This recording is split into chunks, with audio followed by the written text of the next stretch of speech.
Let's bring in Dan Hoffman, former CIA station chief and Fox News contributor.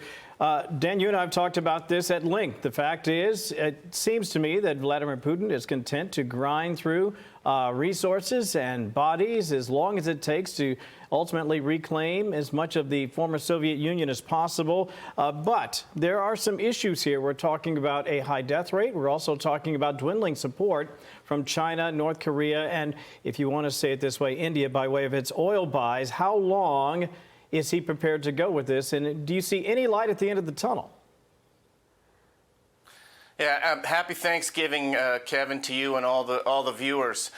Look, Vladimir Putin has not shown any hesitancy to engage in negotiations with the Trump administration, but mostly because what Putin wants to do is avoid any sanctions and encourage the Trump administration not to give Ukraine weapons, including the Tomahawk missiles that President Trump had considered giving Ukraine back in October, and then held a discussion which he called productive with Vladimir Putin a couple of days later and decided not to do that. So I think that's the means to an end for Putin.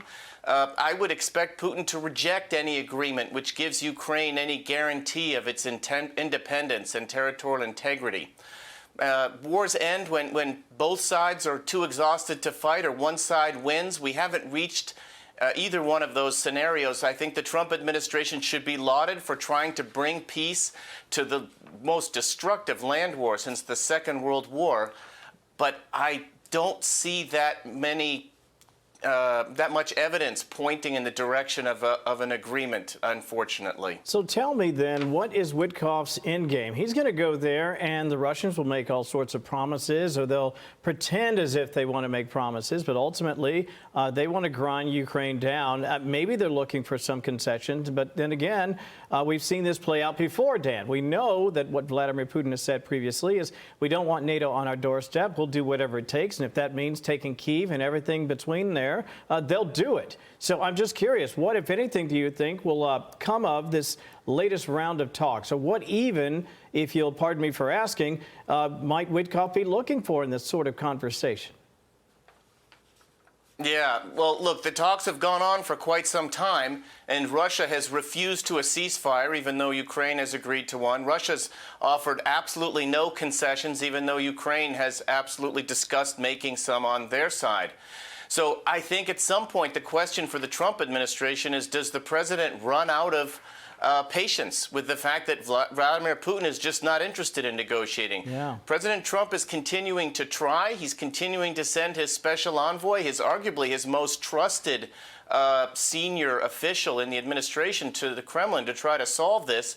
And at some point, if Russia decides that that's not what they want to do, then the Trump team will have to look for other options.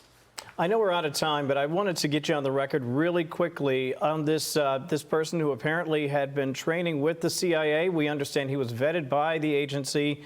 What can you tell us, if anything, about the circumstance that would bring someone like that here? We don't know what he was doing over the past 4 years.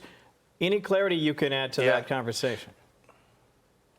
So look, the vetting it's ephemeral, Kevin. If you vet somebody yesterday, they were vetted yesterday. That doesn't mean they're still vetted today. It's why at the CIA we continue to do what we call operational testing of those with whom we work, especially those Afghans to whom we entrusted our lives. And so this guy may have been vetted years ago. It doesn't mean that he wasn't radicalized in the years since he came to the United States. That's the question for me. Was this an act of terrorism, or was it a lone wolf attack, as a brutal one as it was? Just a tragedy for us. But we need to get to the bottom of what radicalized this individual, get all the facts, and then take appropriate action. I think you nailed it, and people aren't talking enough about green on blue violence as well, but we'll save that for another time. Always great to have you with us. Dan, happy Thanksgiving to you and yours. Thanks. We appreciate your time today. Same to you. Hey, Sean Hannity here. Hey, click here to subscribe to Fox News YouTube page and catch our hottest interviews and most compelling analysis. You will not get it anywhere else.